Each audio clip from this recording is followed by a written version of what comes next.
this is Angeline Gutierrez from SMDC Local Brokers Network. Right now, I'm here at SM Lanang, Davao. So, sa likod ko, ipakikita ko sa inyo yung Lane Residences na project ng SMDC. Actually, guys, yung Lane Residences, we have 8 towers and mataturn over siya around 2025. Per towers, we have 14 floors, so 14 story. And meron siyang 2 types of unit, which is studio with balcony and flexi suite with balcony. Right now, I'm here sa Lane Residences showroom in Davao City. Today, I'm gonna show you our showroom and deliverable units here in Lane Residences. Hi, right now, papakita ko sa inyo yung deliverable unit ng Flexi Suite with balcony. So here is the sample deliverable ng toilet and bathroom for this unit. And ito naman yung countertop and sink. So from the entrance, so ito yung papasok niya. So toilet and bathroom and yung countertop. So, as you can see, may kita nyo dito na open space siya kasi mas maganda yung ikaw yung maglalagay ng mga partition. May kita ninyo kung paano ma-visualize yung mga pag-setup ng unit ninyo. So, you can make this 2-bedroom. So, papakita ko dun sa showroom yung upgraded unit kung paano nyo siya magiging 2-bedroom. Well, kung gusto niyo naman ng mas spacious, pwede niyo siyang gawing 1-bedroom lang or huwag na kayong maglagay ng partition sa unit.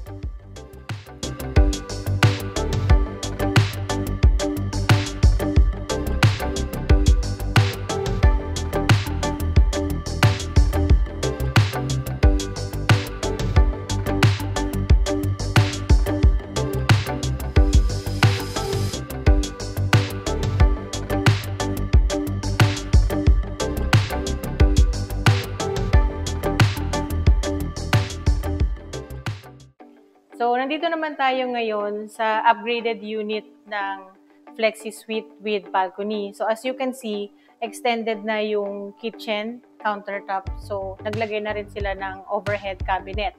And nandito naman yung upgraded din na toilet and bathroom.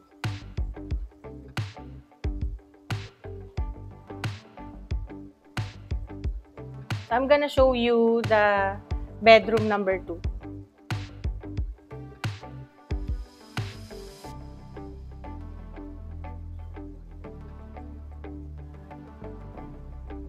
And here is the master's bedroom.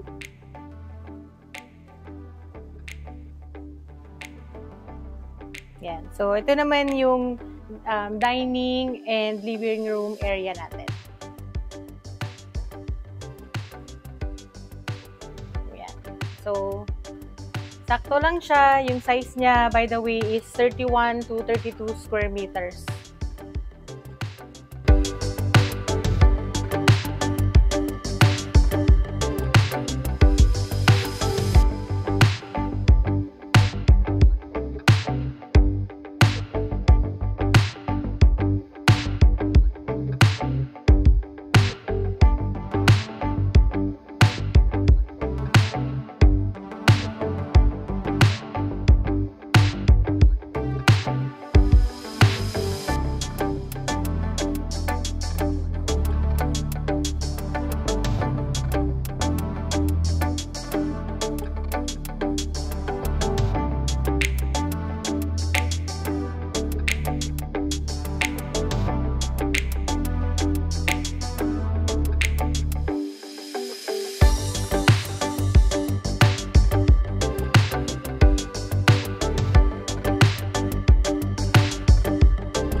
I just want to share, we arrived yesterday here in Davao City, December 2, 2023.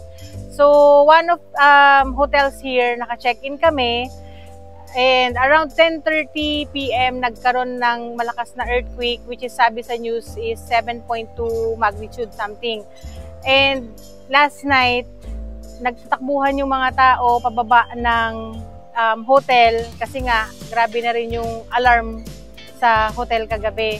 So ngayon, gusto kong ipakita sa inyo na yung SMDC Lane Residences is tuloy-tuloy pa din yung pag-construct. And parang makikita nyo naman dito na halos walang nangyari sa lakas nung lindol na yon. Akala ko nga yung mga developments dito na tinatayo ma-affect yung mga constructions ng building, pero hindi. So it's a good investment kasi na-try nyo na siya doon sa magnitude 7.2 earthquake na walang nangyari sa building ng Lane Residences SMDC. And even actually yung SM Mall, walang nangyari. Ay ask the security, yung mga tao, sabi nila wala naman daw mga nahulog or mga nasira. So it's a good investment kung mag-i-invest kayo kay SMDC. And actually, marami na din ditong mga BPOs, yung mga offices. So parang nagbo-boom na rin yung Davao City talaga. So naglakad-lakad kami dito, ang dami ng buildings, hotels, and mga itatayo pang mga future developments. If you're interested to invest in SMDC Lane Residences, you can message my number and my email below. And don't forget to like and share. Bye!